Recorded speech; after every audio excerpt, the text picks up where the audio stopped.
Hello, my beloved brothers and sisters. Welcome to today's Hot Mess Sunday sermon. And this is following the stream of consciousness from my previous two sermons, which if you haven't watched them, I highly suggest you go watch them because they are so important, um, to me anyway, in my process. And I know that many of us are going through these same things. So the first one I'm talking about is becoming the safest space. And the second one I'm talking about is I am the end of suffering. And that's what this is all about, becoming the safest space right here. We are the safe space. We are the end of suffering. You know, I, the truth is always the same and it's simple, so I repeat myself all the time. And this is something that's repeated all the time. And once you know it, you know it. But we are the ones we've been waiting for. Um, so many of us are embodying our divinity right now. There's all this talk about ascension, but there's also a descension where the soul, the spirit, the divinity descends into our body. And this is what's going on right now.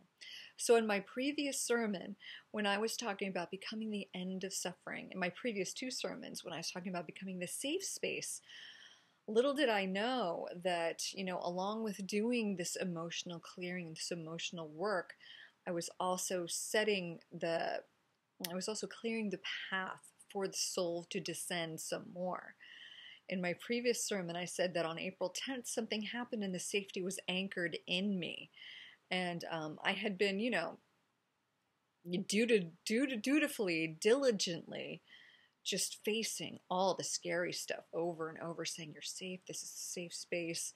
And then on April 10th, it was anchored in me. And what took over was what many talk about, and I'll reference Lauren Corgo here. And then also I'm going to mention a beautiful book that I am loving called The Yeshua Channelings. They both talk about what is called a third energy, which is the end of duality. It's not the end of the duality, it's the embracing of the duality. And by duality, we all know I mean the right and wrong, the good and bad. This is what we want, this is what we don't want, the positive, the negative. Even the masculine and the feminine, it's like always two together and we have to choose between one or the other. But the third energy is an embracing of it all. And I have to give huge props to this book I am reading. And again, Lauren Corgo from thinkwithyourheart.com. Because this book I'm reading, the Yeshua Channels, it's like real time explaining exactly what I'm going through, exactly what my own process is. And it's a very new space for me. And so to be able to have this material that I'm reading that is validating exactly what my inner self is telling me.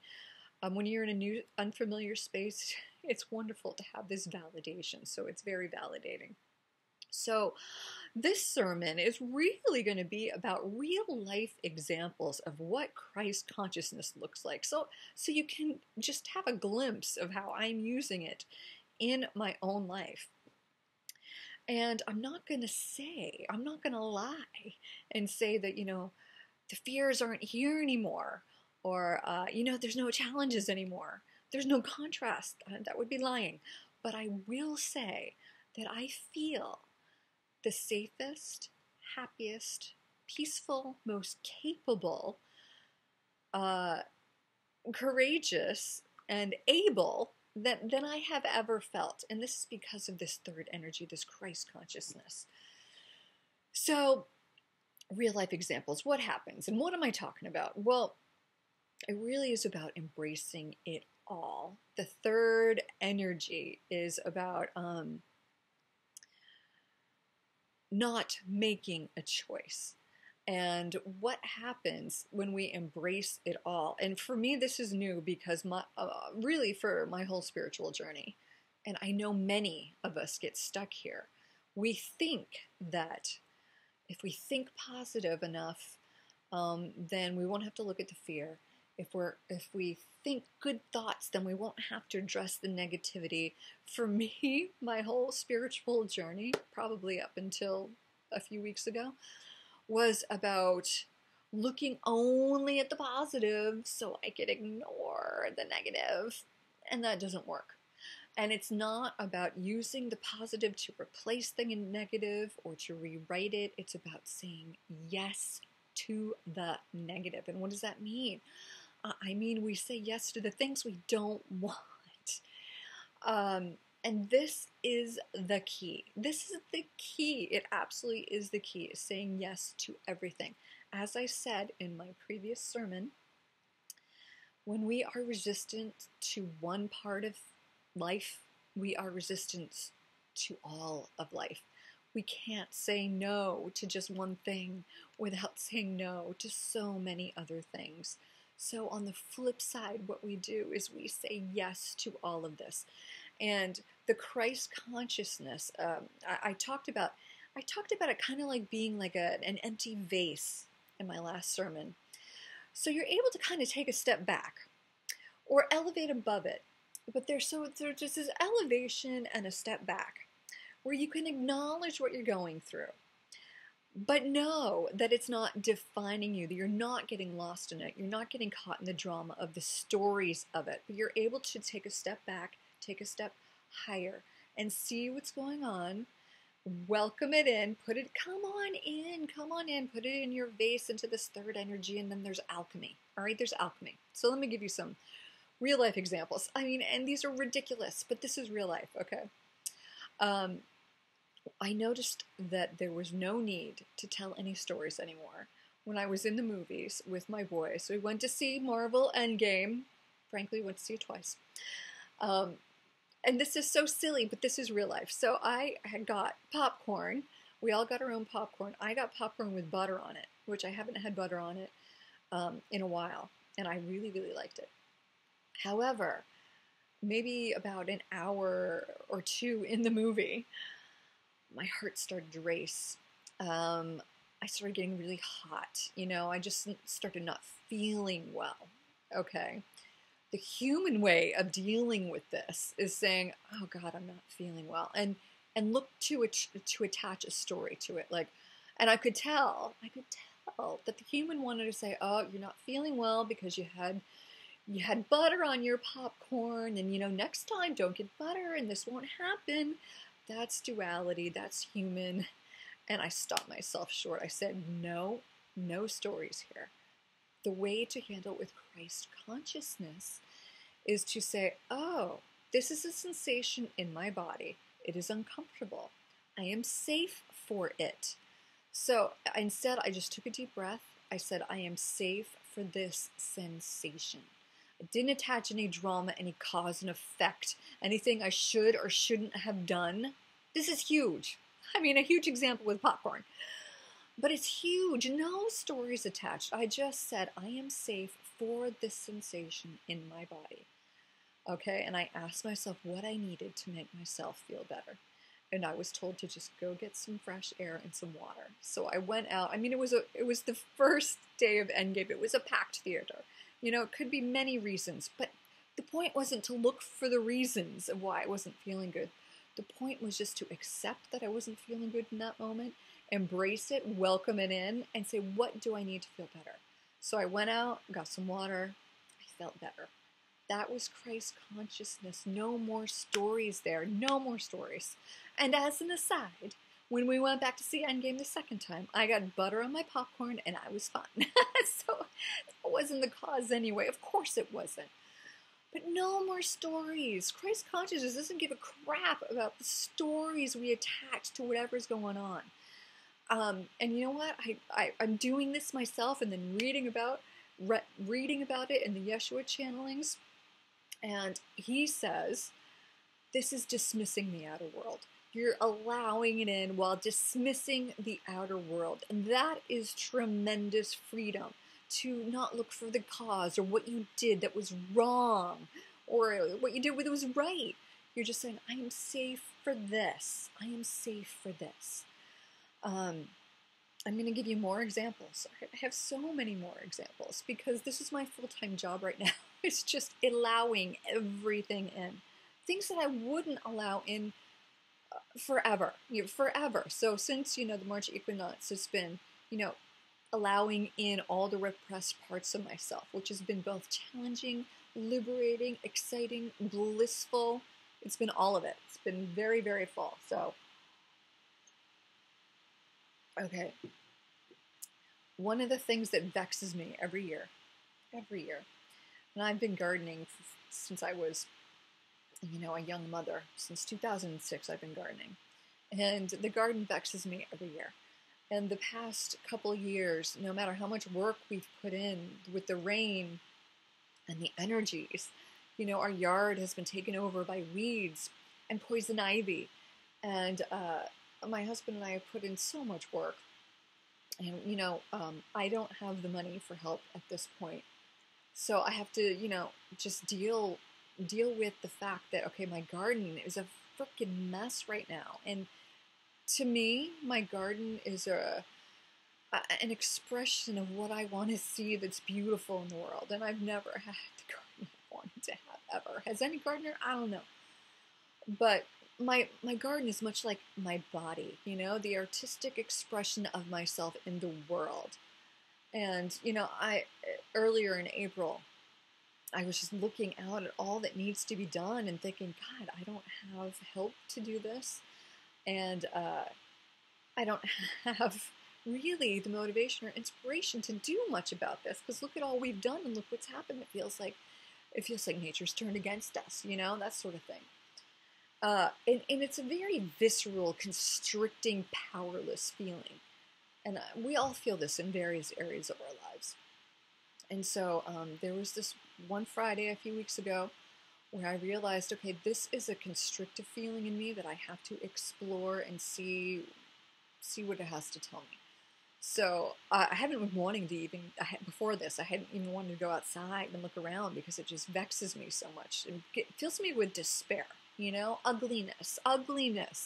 I love beauty, and ugliness fills me with such despair. And so I went outside. I said, okay, I have been unable to face the garden. It's maybe like being unable to look in a mirror or to look at what you've done with your life. It's like a mess. And I went outside and I said, okay, I need to just go feel the despair. So from this Christ consciousness of elevated step back, I said, okay, let's go out and feel the despair. Let's go look at the weeds and feel the despair. Because as I said in a previous sermon, the thing that we're really afraid of are our emotions. Is it the garden I'm afraid of? It's the emotions that the garden evokes in me that I'm afraid of. I'm afraid of the despair. So I went out there and looked at the weeds and the poison ivy and allowed it in. I just allowed it in. And what did I say? I am safe for this despair. I am safe for these weeds. I'm safe for this mess. I'm safe for this chaos. This is huge again, because what do? We look, why does the garden upset me so much? Because we look to a garden to give us peace. We look to the garden to give us a sense of beauty, okay? Really, the peace is here. It's here so I can have a messy, chaotic yard filled with weeds and poison ivy and still feel safe and secure in here without suffering. Anything we have out there that's causing us suffering or despair or angst is saying, look within. What is this a reflection of? It's a reflection of me not being peaceful in here, of needing things out there to be a certain way for me to be peaceful. And that's not what it is. This is the lesson of the weeds, right? And what is the garden except a reflection of our own energy that we are transmitting, right? Right. So it has to change in here first. So I went outside and looked at the weeds and welcomed into despair without trying to change anything, without trying to find the solution. I just went out there and felt it and welcomed it in and said, welcome despair. And you know what? And I talked to that and I said, no wonder you feel this way, because you remember what beautiful perfection looks like. And it's not here. So you are justified in feeling this way. I mean, that's another thing. Look at these feelings, like everybody says, like the wounded child that is within you. I've been parenting this wounded child steadfastly for many, many years now. But to allow it all in, no wonder you feel that way. Embrace it, love it, say yes, of course this is why you feel like this. You remember the perfection of a home, of your true home, and it's not here, but you're safe here. You're safe with me.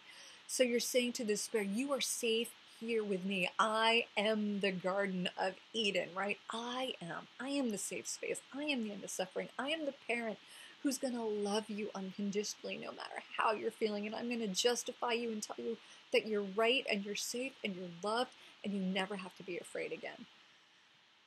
So I went out there and I did that. And then without trying to, find an answer or solution, I started getting creative ideas of what I could do with, some of the overgrown places. If I do it or not, it doesn't matter. But there was inspiration there, and there was relief there in just allowing in the despair. Okay, I got more. I got more examples, so many more examples. Okay, so shortly after I made my peace with the weeds, I decided I was going to go pull some of that goddamn poison ivy. And I had poison ivy very badly 2 years ago when it first started encroaching in our garden. And I'd never been allergic to poison ivy before. I could pull it and nothing would happen, except 2 years ago. And I got it really bad. And if you've ever had poison ivy, you know that you get post-traumatic stress disorder from it because it is a hell. It is a torturous hell for 10 days or more. Oh, here we go. Freezing. I welcome in. Oh, let's embrace it. And we've never embraced it. I embrace the freezing. Thank you. Show me why I'm attached to the camera having to work a certain way. I just embrace the freezing and the awkwardness of this. I embrace it. I embrace it. And again, just close your eyes. You've seen me get so mad at it before. Let's just close our eyes. Okay. So I'm embracing my mouth-actioning camera as I continue to tell you about poison ivy. And so I went out, knowing this was self-correct. I went out and pulled the poison ivy. And I pulled it. I had on my long pants, my long shirt. And I'm out there and I'm pulling and pulling and cutting and pulling. And probably like 45 minutes I'm out there pulling and cutting. And afterwards, I did what you're supposed to do. I washed my clothes. I took a shower with poison ivy soap. And, I even divinely protect myself in the garden. I divinely protect myself in the garden. We're just going to go with this, so just close your eyes. If this is distracting, I can't even look at myself. We're just going to keep going, because it will self-correct. I'm sorry. I'm the one who's most distracted. And I really can't take it, no matter how much I embrace it. I embrace the part of me that is so... How much of my sermons are taken up by me talking to my malfunctioning camera? All right, we're pausing. We're pausing and starting over. I can't take it. I just can't take it. Oh look! Okay, sorry.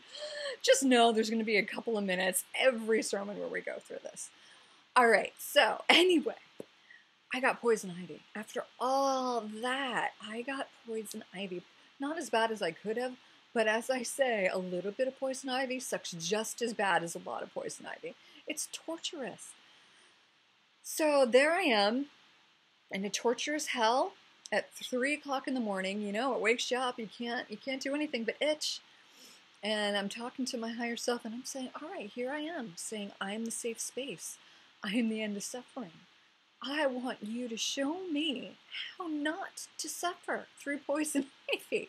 I'm trying to, marry this. Like, how can I have poison ivy and not suffer? So I'm told, okay, just let in the itch. So there I am, awake 3 o'clock in the morning, and I let in the itch. I'm like, come on, itch, show me what you have to tell me. And of course it has to do with fear in the body, the fear of being in the body. The body represents separation from source. Go back to the wound of the I am, or the core wound sermon. That's a really important one too. But go back to that, and it's like, as soon as we separated from God, we had these bodies. So there is this fear that everybody has, I don't care who you are, of being in the body. And this is something I've been dealing with a lot as I heal these fears of being in the body. So the poison ivy was showing me my own fear, my fear of being in the garden, my fear of being in the body. So I leaned into the itch and gleaned that wisdom, thanked the poison ivy for being my teacher. And then I was told, go downstairs. You know, it's 3 o'clock in the morning. Don't try and, sleep through this. Just go downstairs. So I went downstairs and something clicked in my head that said, I'd watched a poison ivy video earlier. Natural solutions. It was all bullcrap stuff I tried before, but I was reading the comments, and everyone who was watching that poison ivy video had poison ivy. So everyone's saying things that worked for them, things didn't work for them. But something jumped out at me that I had read right then, and it said a hair dryer. A hair dryer gives some relief. So I said, well, I'm going to try a hair dryer. I took my hair dryer, I blew it on the poison ivy, and I'm not going to lie, it was a little bit like orgasmic, because what happens is it warms up, and then you can feel, it's like, this is what it's like. You're blow drying it, and it's like, oh yeah, that feels good. Oh yeah, oh yeah, oh yeah. You can feel it dry up. It's very satisfying, and then it starts to hurt, and you stop. Really, it takes 5 to 10 seconds. I blew dry my poison ivy. It took care of the itch like that. It was like going from hell to heaven. I couldn't believe it. I went back to bed, no itch whatsoever, and I stayed awake just to enjoy the relief. The next day, here I am euphoric. I am euphoric. I let in the poison ivy. I let the itch tell me what it needed to tell me, and then there's no more suffering. No more suffering. I wanted to make a billboard the next day. Use a hairdryer for poison ivy. I will never be afraid of poison ivy again. It went from being a torturous hell to the mildest inconvenience. I mean, it's ugly, but if it ever itched, I just blew dry it. It didn't bother me the rest of the time I've had it. It's been a week, and other than that one night, it has not bothered me. Divine solution. When we look into the gems, we embrace it all. I embraced the poison ivy, said, what are you here to teach me? And show me how to do this without suffering. And oh my God, if you've ever had poison ivy, you know this is a miracle. Miracle. Absolute miracle. By the way, I hear it helps on any kind of itch, whether it's eczema or insect bites or rashes. Try a blow dryer. It's free. No wonder nobody talks about it. It's free. Miracle. Miracle. Okay. I got more. I got two more. Two more to tell you. That's Christ consciousness. It's not beating myself up for going into the garden or being mad or being a victim. No, it's leaning into it. What do you have to tell me? And I know that there's gems in it. So this is the thing. When we let the darkness in, when we let the things that we have not been able to look at before, when we let them in, they're like these dark angels, the brightest gems, okay? The brightest gems. You can, and you're not judging anymore. You're not judging poison ivy as bad or weeds as bad. They're teachers, they're dark teachers, and they bring you gems here, absolute gems. So here's a gem. Yeah, this is a gem. Mother's Day. Mother's Day. I just gotten over the itch of the poison ivy. I had this wonderful day of relief, and I wake up and I have this stiff neck and back, and I can barely turn my head, which frankly is a recurring thing that I get every few years. And I was expecting it. I was expecting it. I knew that if, all the repressed things are coming to the surface, I knew this one would be coming. This is something I've had to deal in the past with muscle relaxants and stuff like that just to function, but not this time. Instead, because I was expecting it, I woke up and I said, hello, old friend. I have been expecting you. I am open to your wisdom, but you're not going to ruin my day. I'm going to invite you into my day, but you are not going to rule my day because, frankly, we went to see Endgame again on Mother's Day, and I wasn't going to be deterred from that. So I welcomed in the pain, I didn't resist it. And I said, okay, if I'm not going to suffer through poison ivy, I'm not going to suffer through this either. And I was given the instructions on how to deal with it, by my higher self. Deal with it like a birth. And I know when birthing, to have an easy birth, easier birth, you want to breathe deeply and you want a loose jaw. So anytime, because if you have a loose jaw, you know you're not constricting, you're not tightening. And with me, the back pain, with any kind of pain, if you have a pain, your first instinct is to tighten and constrict. I mean, I was told, whoo, my dog, I was told to relax, breathe deeply through the belly, and relax the jaw. So anytime I felt the pain, I would take a deep breath, relax the jaw. And yeah, it didn't hinder me at all. It didn't hinder me at all. But, you know, we were busy at the movies. I didn't have time to address what it was all telling me until later when I got home. And my dearest husband, and our husbands are some of the best angels that give us the best gems. It was Mother's Day, you know, and so the thing with Mother's Day is there's this overlay of human programming and condition that really has to do with self-worth, guilt.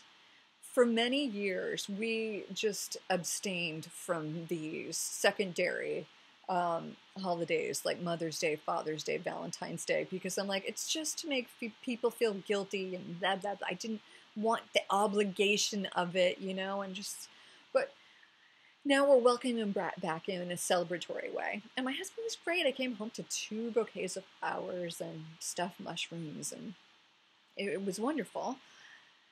Except then he started doing this little thing that he always does.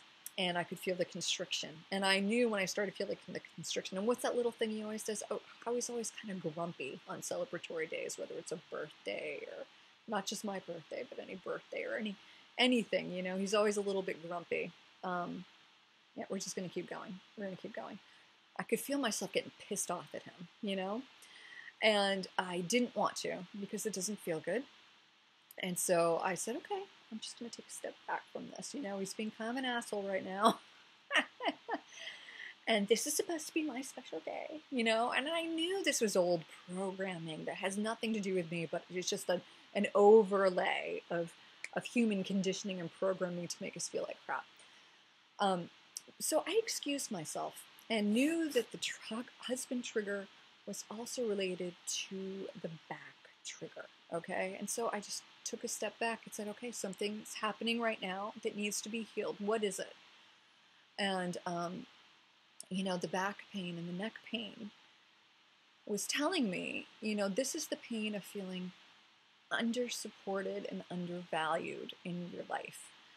And your husband is just showing you that you're looking for it outside of yourself. Holy shit, right? That's huge. For every woman, for every human, you know, we look to our partners to give us what we're not giving ourselves. And I knew I wasn't going to go there with him because you know what? It's an old icky energy that doesn't resonate with me anymore. So I'm unwilling to entertain it. So I went in and just tuned into the pain and tuned into the triggers. And it's quick. It's like that. It's like, okay, so what are you telling me? Oh, this is what you're telling me. Oh. And I can just say, oh, look at my wonderful, sweet husband who is showing me where I'm not celebrating and supporting myself. Thank you, thank you. It's all going on in my head. Healed. You know, I went downstairs. I'm able to love my husband, silently thank him. And wouldn't you know that changes the mood because my energy changes. I didn't indulge in that drama, that story, because I'm not interested in it. I'm not interested in it. I'm just looking, okay, what is this feeling trying to tell me? What have I not looked at before? And frankly, I've become very good at celebrating myself. So, you know, it was just, I knew it wasn't even really personally mine. It was just this Mother's Day overlay of guilt, shit, and obligation that I just said, no. So I'm able to go back downstairs and enjoy the rest of Mother's Day. Even as I cleaned the kitchen all by myself, it was not from a place of martyrdom. You know, maybe a little. No, maybe just a little. But those are real life examples, and I have one more. Okay, this is coming from embracing and allowing it all. And let me tell you, the neck pain and that usually will last for a couple weeks, but it's barely there. It has not hindered me at all. I have not suffered at all. And it's because it has stuff to teach me. It has stuff to tell me, and I'm open to it. Okay, holy humor. There's a huge part of it. What a way to diffuse the big, big negative energies. The holy humor. Okay, this is my last example. But laughing at it. If you can find a way to laugh at it, oh, look at you. Look at you pretending that you're a victim again. You know, look at that. And it's really, you know, holy humor is the best energy ever. Okay, so let me tell you how I used holy humor to diffuse and look at a situation. So you hear me talk of my friend Carrie all the time. She's my friend in England, and we email correspond several times a day, every day. And it just so happened she and I were going grocery shopping on the same day. They're 5 hours ahead. She had already gone and said that she had had a peaceful time grocery shopping, even though the store was really full. But everywhere she went, it was an open aisle. There was no one in the aisles. And I'm thinking, oh, well, I emailed her back. I said, what a great experience. I hope I have something like that. What happened was I had the exact opposite experience. So here I am in an empty grocery store, and there's only people exactly where I need to be.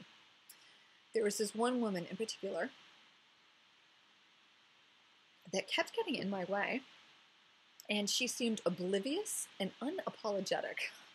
I wouldn't even make eye contact. She just knew she was in my way, and here I am patiently waiting, and she's dawdling, and you know, first instinct, Jesus, pisses me off. God, you stupid bitch, get a clue.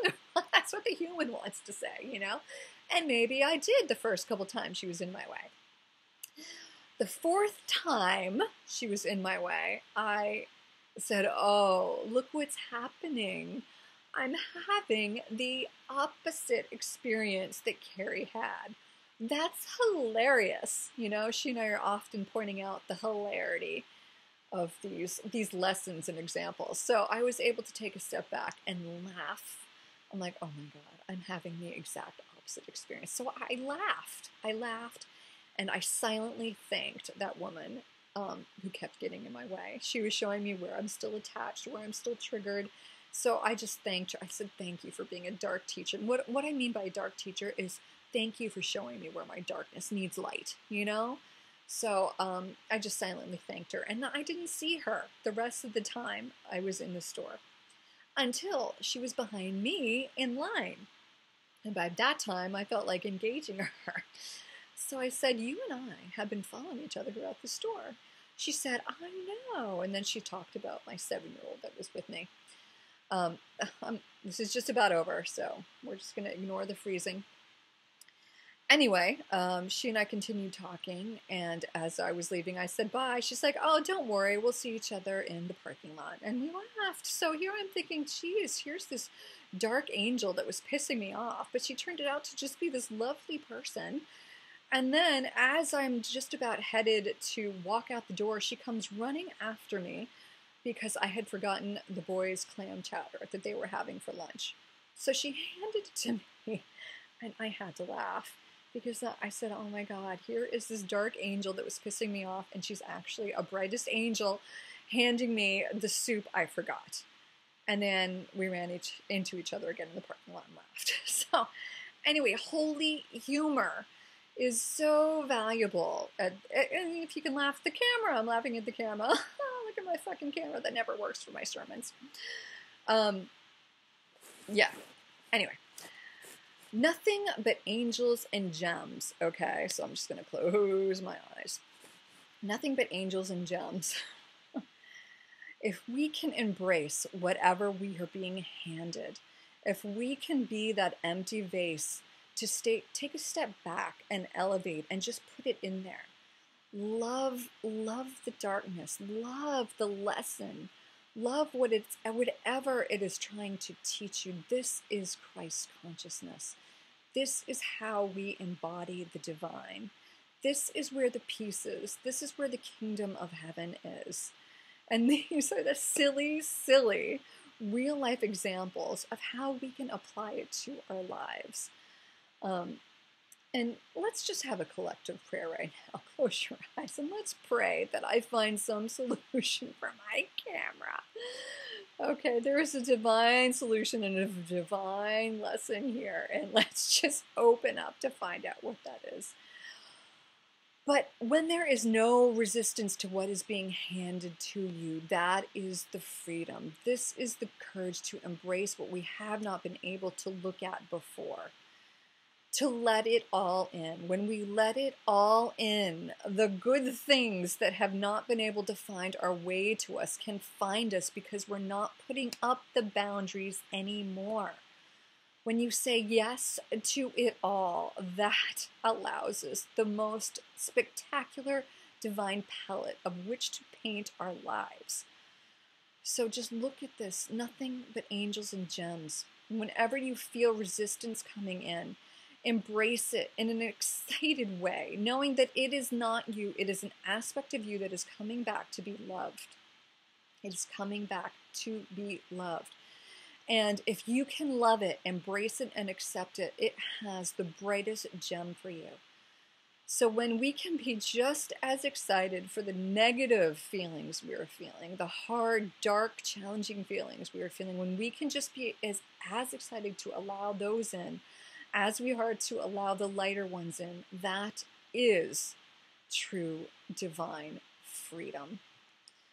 Okay, my dear beloveds, I apologize for all the technical difficulties. What can I do? There's nothing I can do about it right now.